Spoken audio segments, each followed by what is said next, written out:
Good afternoon, everybody. We're just having a few logistical issues getting Sarah up and running, so please bear with us. But I wanted to just take a moment and to thank you all for coming. And this is the third of our modules on supervision and genetic counseling supervision on our lecture series.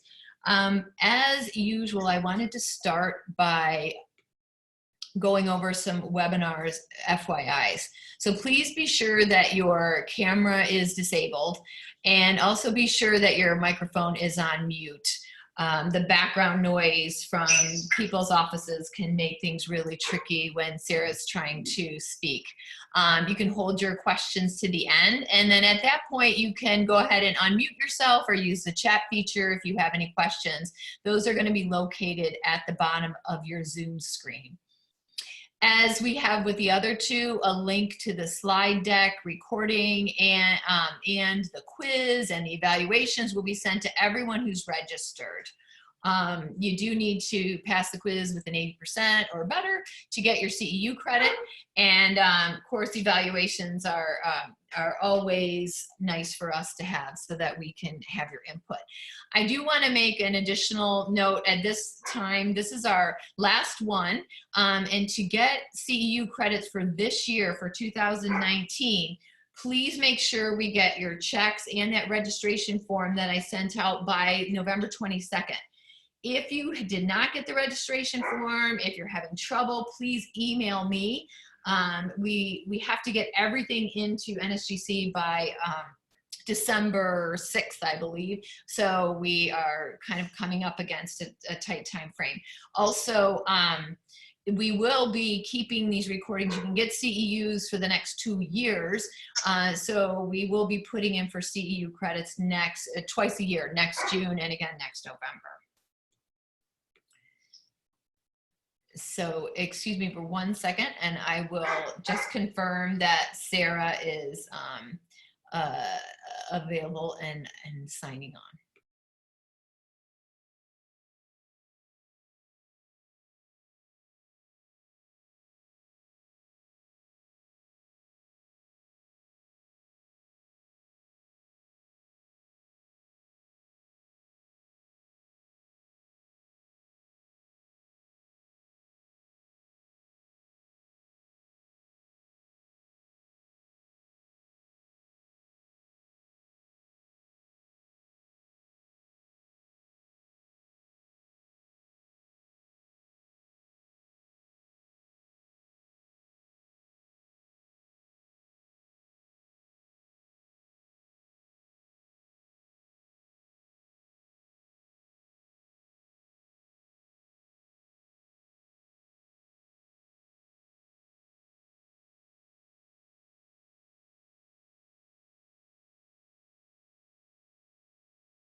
Everybody, we will begin in a minute or two.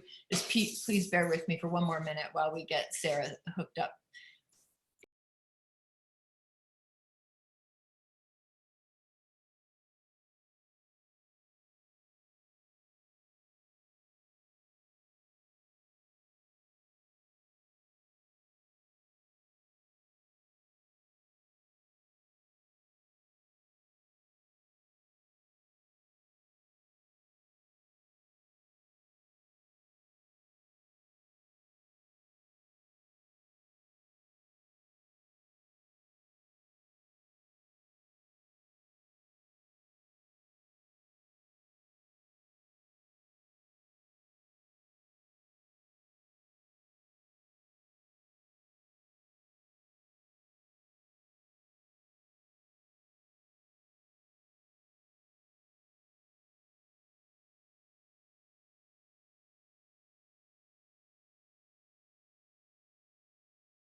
Okay, we're all set.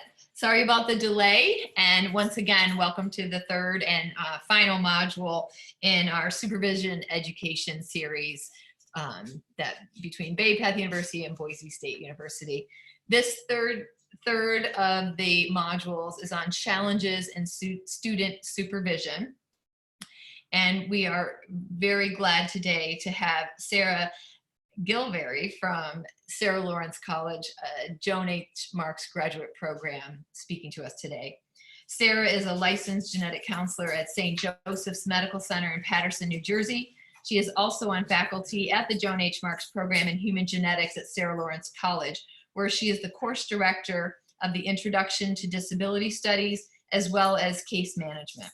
Sarah was an assistant program director responsible for the clinical training for 6 years at Sarah Lawrence. She has also worked as a genetic counselor at NYU Langone Medical Center and Bellevue Hospital. Sarah served as the president of the New York State Genetics Task Force and was the chair of the Access and Service Delivery Committee for the NSGC. Thank you very much, Sarah, and I will hand it off to you now. Thank you, Colleen. I'm going to attempt to share my screen. Is that working? Hold on.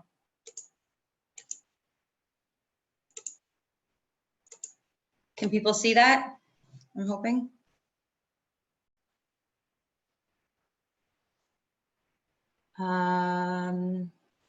Okay, so I'm gonna start. So again, thank you all for participating. For start out with disclosures, I'm a big Harry Potter fan. That's sort of just kidding. I don't have any financial anythings to disclose. Basically, I wanted to start out by saying that I know a number of you guys are probably new genetic counselors as well as new supervisors. And in terms of supervising students, it can feel like we're only slightly ahead of the curve in terms of our own learning. And that is completely natural. So as you embark on this journey of supervision for students, you will get further ahead of the curve, but it is a unique position that you find yourselves in, especially anybody who's fresh out of graduate school and maybe supervising their own classmates. And so that's a particularly sticky situation to be in. So I just wanted to acknowledge that. So what kind of supervisor do you want to be? And a lot of it has to, when you think about it, it's also thinking about what goes into making a good supervisor. And previous training experiences are definitely one of them. In a recent study in 2016, about 73% of genetic counseling supervisors listed observing their previous supervisor as one of the ways that they trained, quote unquote, for becoming a supervisor. So your experiences in graduate schools are big influences on your supervising going forward. Where you work contributes to what kind of supervisor you're going to be, and that's really twofold. Are you on your own or are you in a group? That same study, 100% of new supervisors said that interactions with colleagues is another way that they improve their supervising skills. So if you have a group to work with, then you have resources of people who have been doing this for a while that you can tap into. On the same level, working in a group can also dictate your supervising style, because sometimes groups have their own pathos, their own culture that kind of dictates how they interact with students as well as patients. So in some ways it can be helpful, in other ways it can be challenging, especially if you don't necessarily subscribe to that particular culture. Another way your work influences your supervision style is your patient population. Do you have a high intensity patient population where there's a lot of demands, or are you working in a low health or literacy population where there's not a lot of resources for patients and they don't really understand a lot of the process anyway? So supervisor anxiety can reflect patient anxiety. And so if you have a lot of anxious patients, you may or may not be keen to allowing your students to be in that situation, either because of the demands of the patient population or for fear of the way that the patients might treat your students. Another thing that goes into making a supervisor is their length of time as a genetic counselor. So there is a study out there that does say that the amount of time that you've worked as a genetic counselor does not equal top-notch supervision skills. And so just like anything, being a supervisor is a learned skill, and 10 years of genetic counseling experience does not necessarily equate to full competence in that area. It does, however, boost your own confidence in your own skill set so that you're no longer sort of learning the ropes while you're trying to teach those same ropes to students. And your personality really goes into what goes making you a supervisor. So it's a lot easier to supervise students who have personalities that are similar to yours versus ones that you clash with. And so that is part of it. So just being cognizant of that. As I'm sure you are well aware, we don't have a lot of formal training for supervision. There's no handbook, there's no website, there's no one place we can go to with a wealth of resources. So we are picking this up piece by piece, trial and error, student by student, conversation by conversation. There is a model for clinical supervision out there that I believe Pat talked about in an earlier session, and the reciprocal engagement model that has been modified for supervision. There also are supervisor competencies available, put out also by Pat's group, that similar to the practice-based competencies that determine minimal competence for genetic counseling students, there are supervisor competencies, although not meant to be minimal competence, meant to be more gold standards to be met. And so I highly encourage people to take a look at that study and the list of those competencies and try to identify some that you would like to use as benchmarks for and goals for your own growth and your own development as a supervisor. I know at Sarah Lawrence a couple of years ago, we used these competencies and we pulled out a handful, I believe it was 20, that we use as our supervisor evaluation, the evaluation that students use to discuss their time with the supervisors, and the supervisors are evaluated based on those specific competencies. So some programs do use these to help with student evaluations. So here's the genetic counseling a reciprocal engagement model for supervisors. And really, if you go back to Pat's take-home message at the end of her talk, is that you treat your students the way you treat your patients, you're pretty much going to be okay. And I truly believe that, because in a lot of ways, the tenets are pretty similar, and the relationship is integral to the genetic counseling supervision process. For the purposes of this talk, we're going to focus on the last 3 tenets in terms of what we're going to be covering. Student autonomy must be supported, students are capable, and student emotions make a difference. So student autonomy must be supported. To me, a lot of this has to do with goal setting. I know Pat's lecture also talked about establishing a supervisor contract, a written contract that you and the student sign. That is definitely one way to go for doing that. I think at the bare minimum, it's best if you set clear logistical expectations for the student in writing that you can share with the student and with the program that the student is coming from, so that they know when they come to your site what door to come in, what time to be there, who they should report to, do they have to sign in, what is the dress code, are they expected to attend grand rounds, what time should they be expecting to go home, things like that.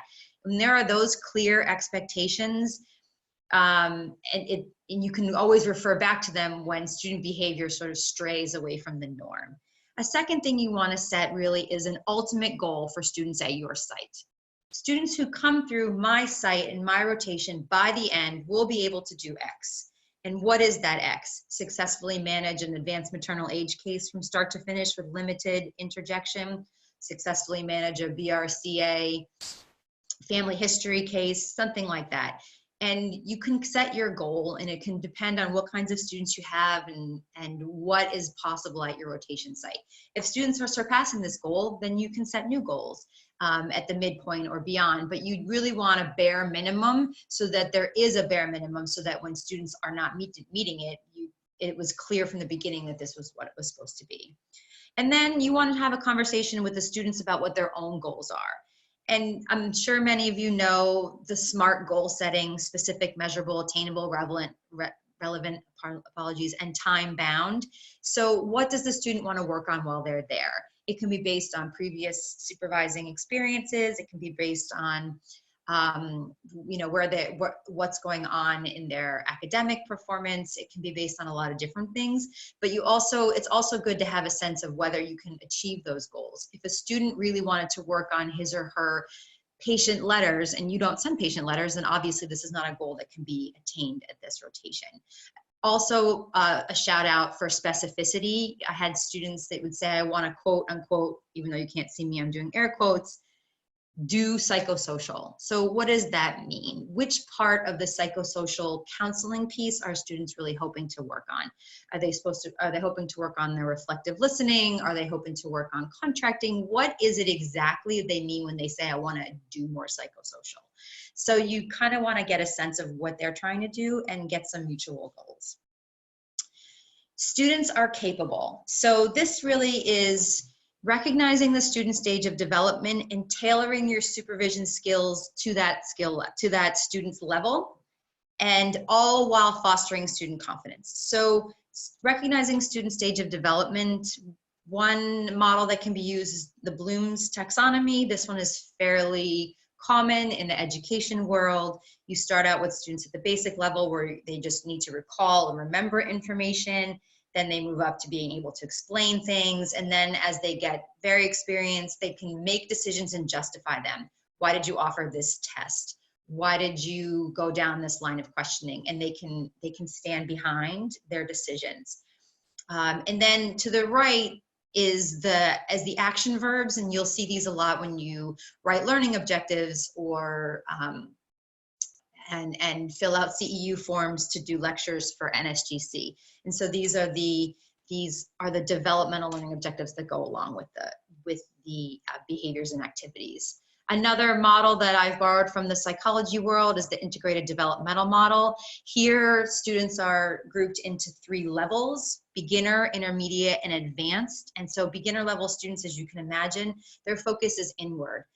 Am I doing this well? How am I doing? Am I doing it right? So you get a lot of questions like, what's the right way to say this? How am I supposed to react to that?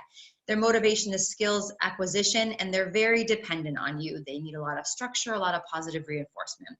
Students at a level 2, which is going to be the majority of students that you come across, especially in their second year, and they're somewhere in the middle, vacillating between beginner and advanced. They're able to split their focus between the client and themselves and their inner monologue, although sometimes it's difficult to find that balance for them. They vacillate between incompetence in an area and confidence in an area, between needing more support and less support. And here's where you're going to run into some of the trouble and the challenging student behaviors. And so, which we will get to in a little bit. And then your level 3 or advanced students can typically be second year students who are on their way out and ready to graduate, final rotation of the 2 years. They really are doing well. They're firing on most of their cylinders. They have confidence. There's going to be some self-doubt, but don't we all have self-doubt? And your role as a supervisor is going to be more as a colleague, almost a co-counselor, and really only jumping in when truly needed. Another developmental model is Keegan's, and here is where it's grouped into instrumental learners, socializing learners, and self-authoring learners. Similar, level 1, level 2, level 3. Instrumental learners are very concrete needs, again, focused on themselves. They can't really take good perspective of others, and it's really all, am I learning what I'm supposed to be doing? Am I checking the boxes? Is this right? Socializing learners are actually going to focus on the supervisor more than anything else, and they're really seeking acceptance. They could be seeking acceptance from the patient, and they're going to be seeking acceptance from you. Am I meeting your expectations? This can be challenging because feedback can be taken personally, and and their desire to please may get in the way of their ability to interpret what you're saying. And then you have people who are self-authored. They have a pretty good developed sense of self. They're able to prioritize the competing values of the patient, the needs of the supervisor, their own learning. They're able to really get it all together. They view their feedback through their own lens, but in a good way. Sometimes they can't take perspective on their own autonomy, so self-authoring learners can sometimes be overconfident, and that's when you can struggle with students. And they can maintain their own standards. When their standards are too high, that can also be a struggle. They feel like they're never ever doing anything right. But oftentimes they're really just setting goals for themselves and trying to reach those goals. As I mentioned at the top of this talk, I'm a Harry Potter fan, so I've used these pictures to sort of help illustrate further the constructive development model. So if you think about instrumental learners, and for those of you that are familiar, can think about Hermione Granger's character at the beginning of the books or movie series, where she was very focused on the rules, very focused on her work, very focused on being top of the class. We're compared to Ron, who, you know, about halfway through the series, they start to flesh his character out a little more. You can see that his self-worth is really based on how he is viewed compared to his two best friends, compared to his brothers, compared to the family. So in a student world, how am I compared to other students? How do I rate? Where am I in this? Am I meeting the expectations? And then when you think about Harry at the end as a self-author, really he had a strong sense of self from the get-go, overstepped every now and then, broke a bunch of rules, but sort of always trying to drive towards this goal. And the other reason why I have this up here is to show that students can vacillate between instrumental and socializing and self-authoring. And this back and forth can occur from rotation to rotation. It can occur from supervisor to supervisor if they're being supervised by multiple people in the same practice. It can be from case to case within their own supervision relationship with you. And so this is just to say that student development is not linear, and that your supervision is going to need to mirror where they are in the moment that they're in. So since now we're all experts at understanding and recognizing the student stages of development, now we're going to talk about tailoring supervision to the student skill level. Here is yet another model. This is from the education world, and I highlight this one really to talk about the teaching or the supervisoring style, authority/coach, mentor/motivator/guide, facilitator, consultant/delegator. So here they really break student learners into 4 stages. But again, students at the very, very early levels are going to need immediate feedback, positive reinforcement, drilling, meaning exposure to the same situation over and over again to build confidence and competence. So another AMA case, another family history of breast cancer. So the same type of cases over and over again to work on things. Students in the stages in 2s and 3s are more the intermediate level, where a lot of what you're going to be doing from a supervisor standpoint is, instead of telling them what to do or providing them with structure, you're gonna work with them together to problem solve and to troubleshoot, and have them really try to come up with their own solutions to areas where they're struggling. And then at the self-directed or the final stages, you've limited involvement. The discussions should be driven by the student, and you really are more of a consultant or a delegator. So here is the GROW supervising styles mapped onto the developmental models, which should come as no surprise. Stage 1 beginner levels need coaches, stage 2 need motivators and guides, and stage 3 need facilitators and consultants. Again, on the Keegan's model, where you would be being a coach to somebody at instrumental and a consultant into somebody who's self-authoring. So the final tenet, student emotions make a difference. A lot of this is about feedback. And so feedback is essential. It basically takes 2 forms: summative, which is your evaluation at the end, a summary of how everything's been gone. It's a lot of times it's the paper that you fill out and give back to the program that says this is the skills and the levels that the students have mastered. The stakes are high because here it's like passing or failing a rotation. It can be the ultimate product of a summative evaluation, compared to formative, which is your day-to-day, case-by-case, skill-by-skill evaluation process. It's much more informal with lower stakes because you can just try again next time. So the types of feedback here, I'm taking this from the corporate world. I took a leadership development training through NSGC. We had to read this book, and I found it to be pretty applicable to our world as supervisors. And here they talk about 3 different types of feedback. The appreciation, which acknowledges, connects, motivates, and thanks folks. A coaching type of feedback, not to be confused with your actual coaching style, but a coaching type of feedback that expands knowledge, sharpens skills, and improves capabilities. And then the evaluative feedback that rates and ranks people against standards or expectations. Learners need all 3 kinds of feedback in somewhat equal measure. So everybody needs to be evaluated, and there needs to be an evaluative floor. How do you know how far you've come if you don't know where you started? And so this takes the form of the first time that you allow a student to do something, you are really trying to take stock of their skill level. Whether it's do an entire session or just do the education piece or just collect the family history, right? That's your evaluative floor. Now I know this is our jumping off point. Coaching really brings things into focus. So you want to focus on the areas that need improvement, and you want to acknowledge and appreciate the areas that do not. So what are the strengths and what are the weaknesses? And we don't need to focus on the strengths. We don't ignore them, we celebrate them, but students don't need to over and over again work on things they're already pretty strong at.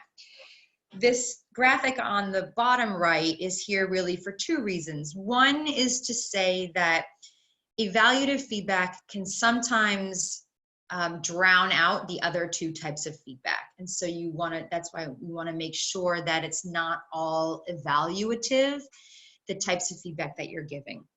Secondly, it's to say that feedback can be very overwhelming in general. And so you just want to make sure that you're on the lookout for signs that your learner is being overwhelmed by the feedback conversation, and make sure that you're modifying it appropriately.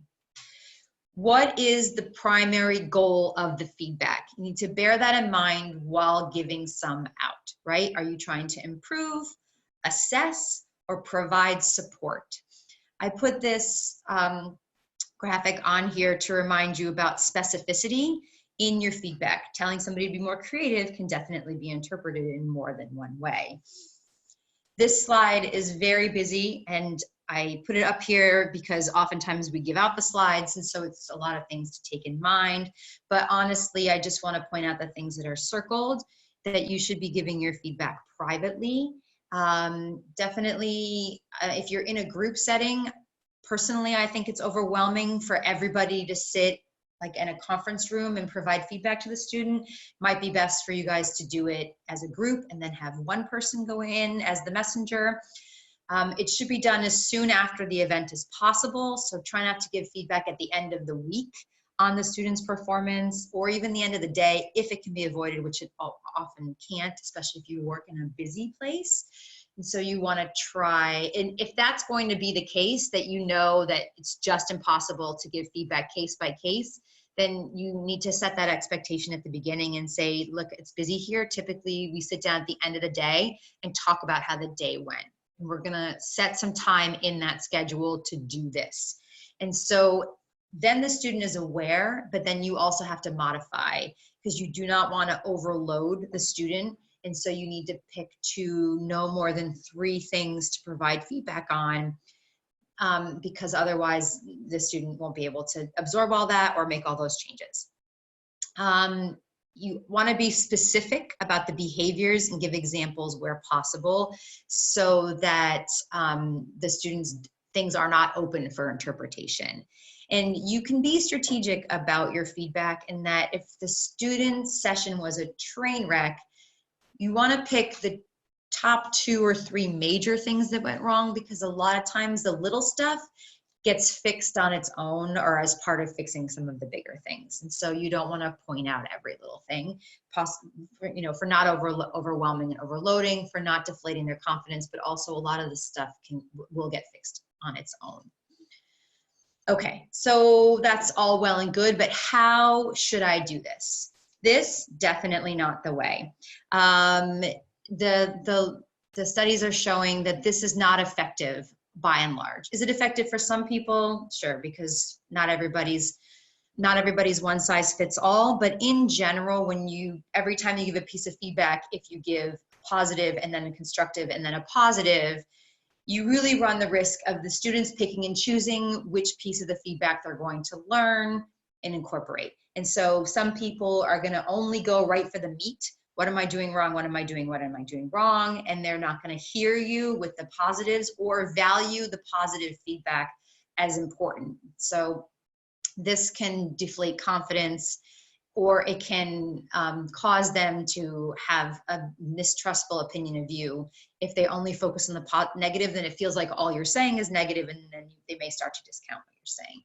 Alternatively, people may only choose the bread, and then you get students who start to fight back, especially if they're really not doing well in the rotation overall, by saying, yes, but you said I did this well, and yes, but you said I did this well. And so you just want to make sure to provide your feedback in a different way, because it just doesn't work well with lots of people. So really, how? Like, if I can't do this fit sandwich, then what else should I do? So the Pendleton model is something I'm sure you've all experienced when you finish a session and your supervisor looks at you and goes, how do you think it went? And so this is an attempt at the Pendleton model. And so basically here, this is a model that engages the learner and the student in what they're doing. So either you can say what went well, or she can say what went well. And you can say what can be improved, and then you can say how it can be improved, or vice versa, right? So we're going to point out one thing that went well, and then we're going to point out one thing that can be improved. And depending on where the learner is in their developmental stage, and so people in the early on stages are not going to be able to come up with their own solution for something that didn't go well. And so there you're going to have to say, do this, try this. You give templates, you give outlines. If it's flow, you have them create a flip book so that they don't get lost. You have them write an outline. So it's very concrete. When you have people in the intermediate stages, that's when they're able to state how it can be improved. And so you can reverse the role, and that you pick out what could be improved and they come up with the plan. And so it really just depends on where they are in their training. And so the other piece of this is SBI, feedback giving: situation, behavior, and impact. So situation, during the family history, when you asked about the grandmother, you continued to ask specific questions about the diagnosis, even though the patient didn't have any concrete information. So you have set the stage, you pointed to a very specific point in a session, and then you picked a very specific behavior. It seemed to me like you were trying to ask different ways so you jog her memory. I'm concerned that this approach gives too much importance to this information, thus making the patient feel guilty for not knowing it. So you identified the behavior, and then you identified the impact, but you also made an attempt to understand why that student may have been doing that behavior to begin with, and then you showed the impact. And so if the student wasn't doing it for that reason, then she may correct you, just like patients will correct you if you make an assumption in a session and say, that's not what I was doing. Either way, you are identifying an impact, and you're using an I statement. This is what it looked like to me as the observer. But you can also give positive feedback in this way too, during your explanation about panels. So again, identifying a very specific spot in the session. You presented the information in a clear, concise manner that was easy to follow. That's your behavior. I was impressed with your improvement in this area. So there's an acknowledgement. It seems like that student had incorporated whatever feedback you had provided, and it appeared that the patient felt confident in her decision as well. So the impact here was really twofold. You were impressed, and the patient appeared to be confident based on the information that was provided. So why did I just spend the beginning part of this talking about feedback and goal setting and not necessarily just spending the whole hour on supervision situations? And that's because I really believe that if you do the work at the upfront, and that you can avoid a lot of these challenging supervision situations. So when you set clear expectations, when you have shared goals, you can, that goes a long way with giving the student, with guiding the students. When you attempt to identify their learning style and then match your supervision skills with it, then you can maybe perhaps avoid some of the situations that we're gonna go into. So remembering that students are capable, that their autonomy needs to be supported, and that their emotions matter, that is going to go a long way in avoiding your supervision challenges.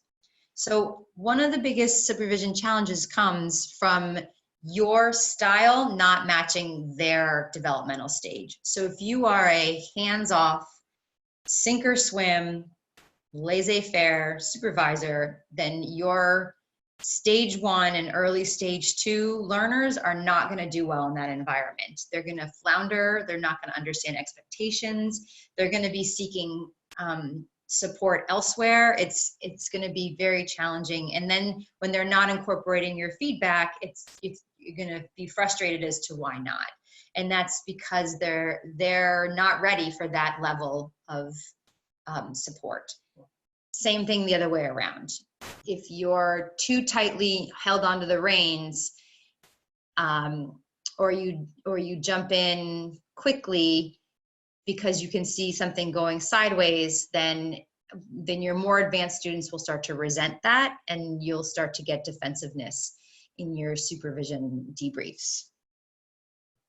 So what are some challenging supervision situations? Student anxiety, overconfidence, failure to incorporate feedback, and defensiveness are some of the ones that I've picked, and maybe during the Q&A, if people have some other questions or some other situations, we can talk through it. So defensiveness, these are all out of order from what I just presented, but defensiveness comes from a couple different places. They may lack the understanding between the difference. Apologies. They may lack the understanding of the difference between a good and a mediocre effort. They may, you may get answers like, well, nobody told me about that before, or my other supervisor didn't point that out, or your own colleague didn't say anything to me about it yesterday when I was with her. And so it might be that they just don't know really where the goal is or the standard is, and they are been kind of skating it through.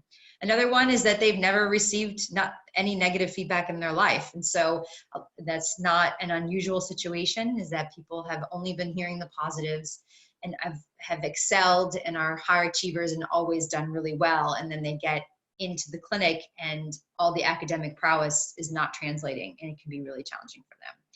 Also, they can have some insecurity. And insecurity tends to personalize the criticism. And so that's a defense mechanism as well. So when people are defensive, you need to consider where the feedback is coming from. And so the student themselves should be considering that, but you as the feedback provider, because you can't control really what the student is doing, you have to think about what you're doing. Where is your feedback coming from? And so you want to consider that a lot of it is all interpreted through your lens. All the advice we give is autobiographical. There's no real, truly objective feedback. It's impossible because you're a human being and you're talking to a human being, and our emotions and our preconceived notions and our implicit rules and biases are all wrapped up into what we say and to what we interpret. And so again, this is from the corporate world, but when you hear, I overheard you say you were too busy to help, someone may interpret that as, well, this person's not a team player. Similarly, when the student comes up to you and says, look, can I not come to rotation tomorrow because I have a test I have to study for the next day, you may interpret that to be, well, they have terrible time management skills, or they're not taking this rotation seriously, and you may communicate as that interpretation as such. And really that can be a point of contention. And so you need to bear that in mind when you are providing your feedback, that there's going to be interpretation. You are going to observe some data, interpret it, make a label, and then you're going to give out your feedback. And all that's going to happen in your brain, either a split second or in a previous point in time before you interact with that student. And so, you know, if you tell someone to be more confident, what you really want is for them to know what they do and don't know, right? Have the confidence to say, I don't know to a patient, or I don't know to a physician, instead of making something up, right? And so that is what you mean. What they might say is give the impression that you do know, right? So it's open to interpretation. So be more confident is not very specific piece of feedback. And since you all learned about SBI, of course, you would never just say be more confident. This is why. So another thing to point out is that at the bottom under evaluation, an example of you received a 4 out of 5 this year, and the student may say, well, I worked really hard. How come I'm only getting a 4? And you may think, well, no one ever gets 5. 4s are great. That's perfect. I'd really caution against an ethos in supervision that says no one ever gets 5s, or no one is ever at the top of their game. We don't ever do that in this. And we've had supervisors at Sarah Lawrence that have said that, well, I don't give out perfect marks because no one's perfect. And it's like, well, that's not the point of the evaluative tool. And I've worked with those supervisors to say that you really need to celebrate that student's accomplishments. And if they really have mastered a skill to the best of their developmental ability, and then they should get credit for it. It builds the confidence.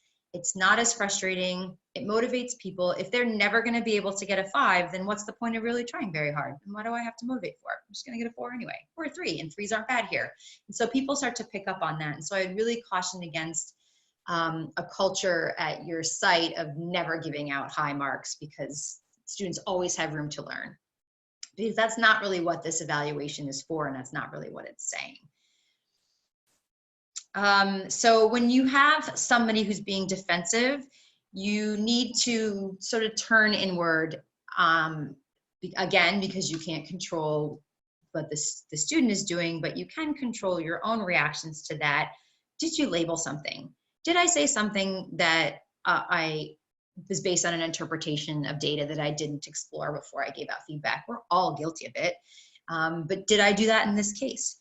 Did I stumble on a blind spot? A blind spot is a behavior that someone was not aware they had. Maybe nobody ever pointed it out.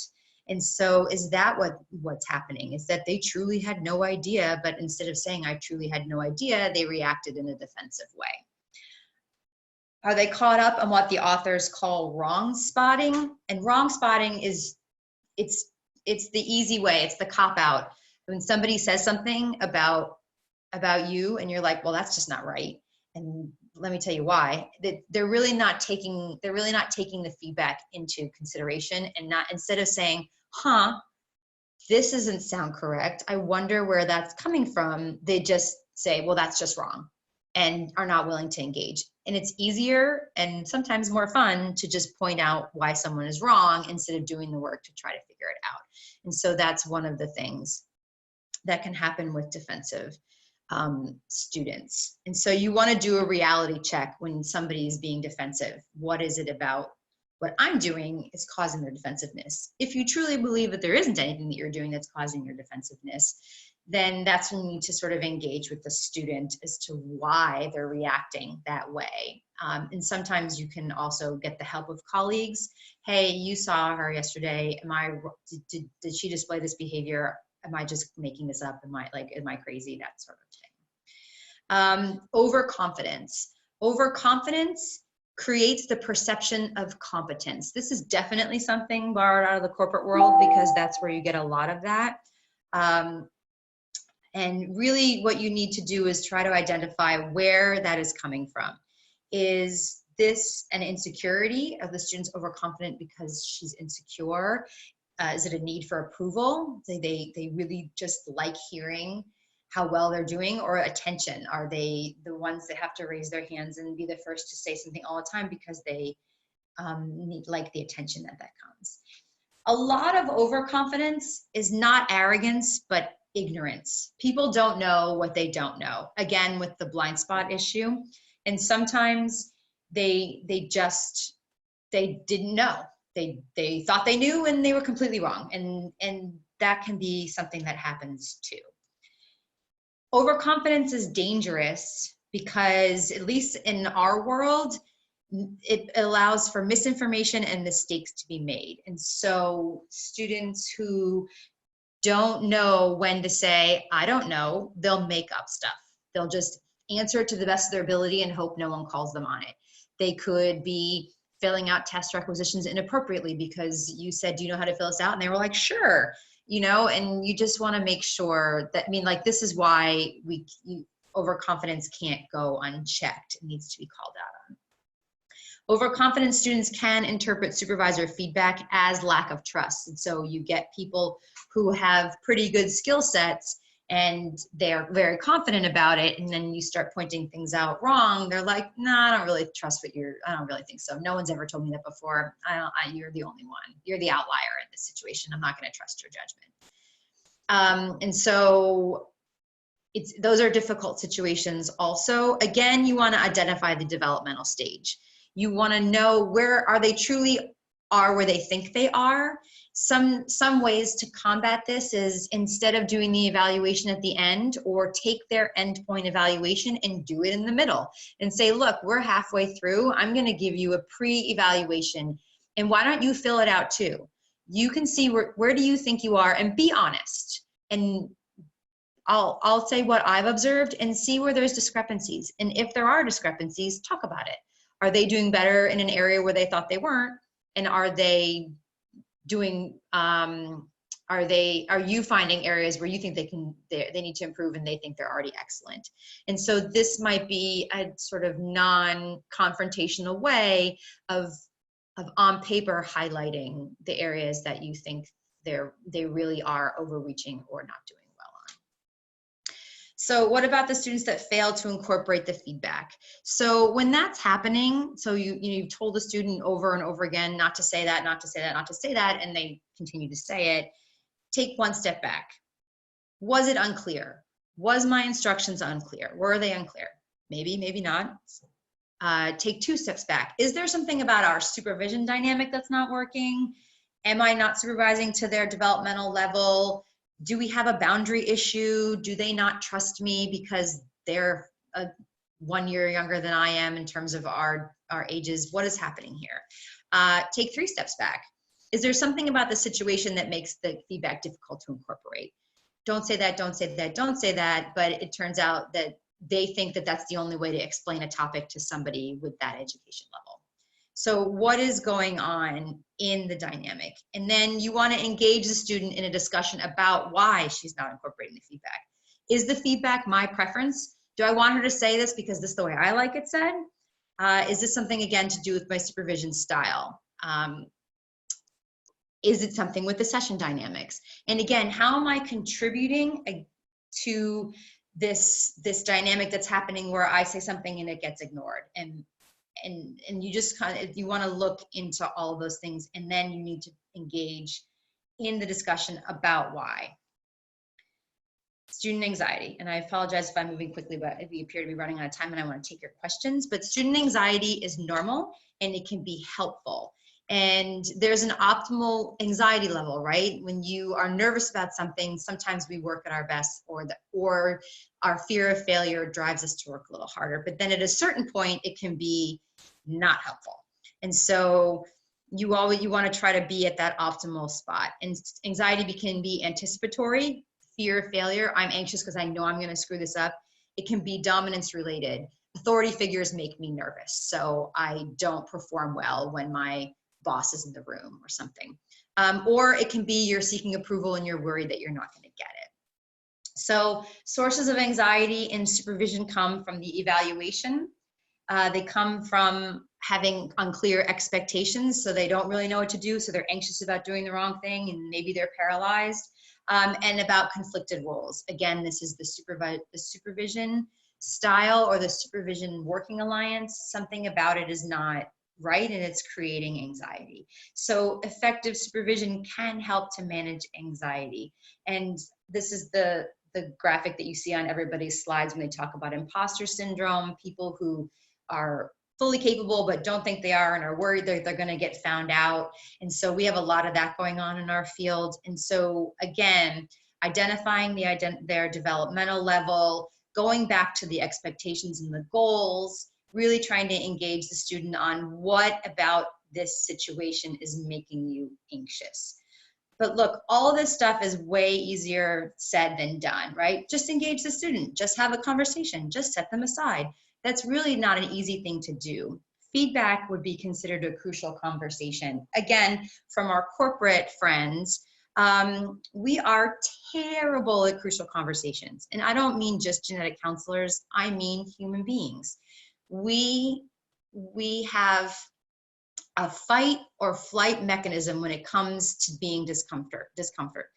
How many times have you been in an uncomfortable conversation where your heart's racing, your palms are sweating, you have a knot in the pit of your stomach, and that's hardwired in. You can't control that.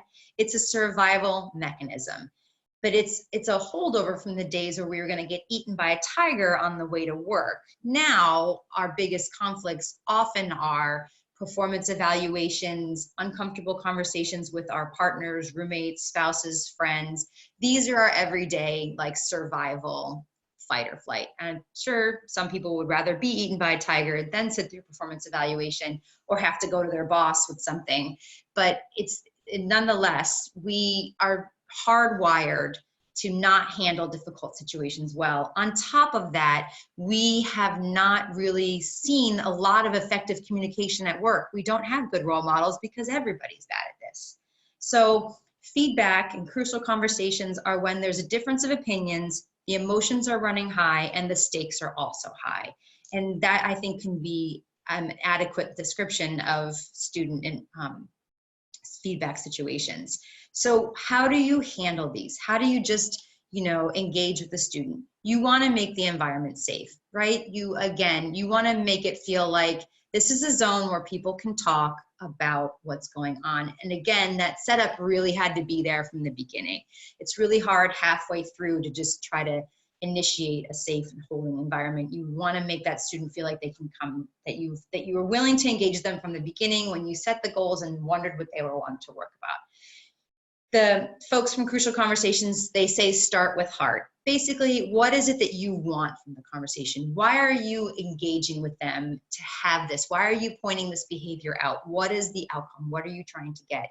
And what are the common goals? You as a student and a supervisor, you have clear common goals, and that's to make the student better, right? To improve their skill set and their confidence. You want to state your path. Use I statements.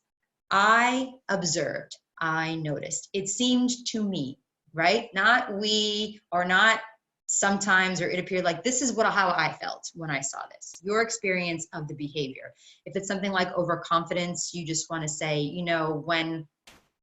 when you don't know the answer, it looks to me like you're trying to make things up, and that does not actually instill confidence in people. It's noticeable. And so you really want to be able to show the impact of the behavior on yourself. You want to explore their path. Express an interest in their view, right? This is active listening 101. Increase the safety that they feel, and by respectfully acknowledging their emotions. I can see how that would make you anxious. I can see how that would make you defensive.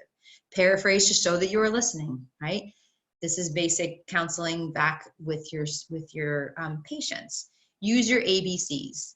Agree when you share the views, right? These are the things that we agree on in this situation.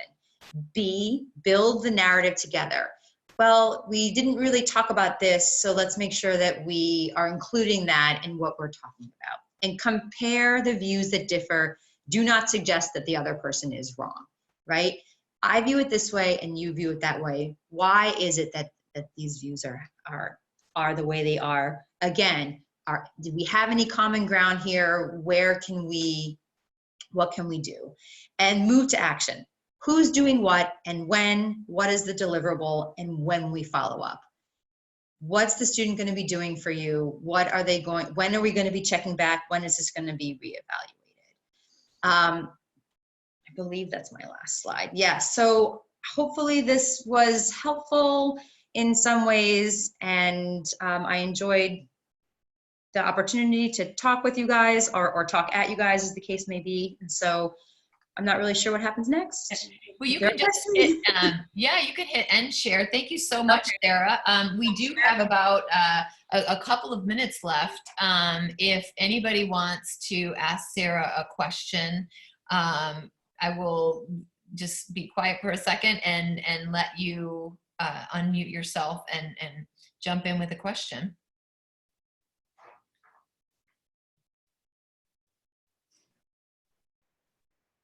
Anyone?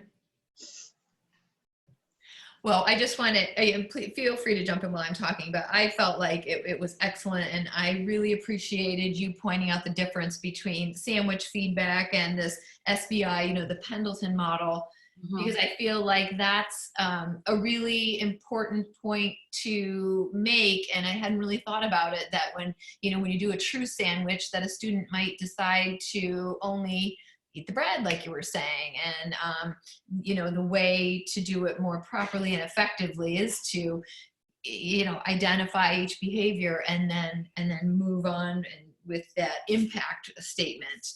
I thought that was really excellent, as well as the comment about the crucial conversations, because I think they are really hard. And as I was watching and listening to the slides, I was nodding my head thinking, oh yeah, that's how I react.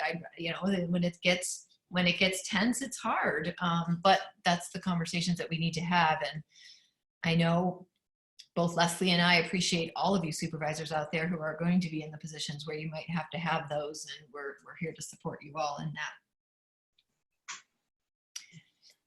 Anybody with another question or comment? Okay, well, I want to thank all of you for coming to the webinars. Thank you very much, Sarah, for this excellent way for us to round out our series. And we will be in touch with you all to send out the recordings and the slide deck, as well as the quiz and the evaluations. So thank you very much. Please reach out to myself or Leslie if you have any questions or any problems accessing any of the information. Thanks, everybody. Thank you, Sarah.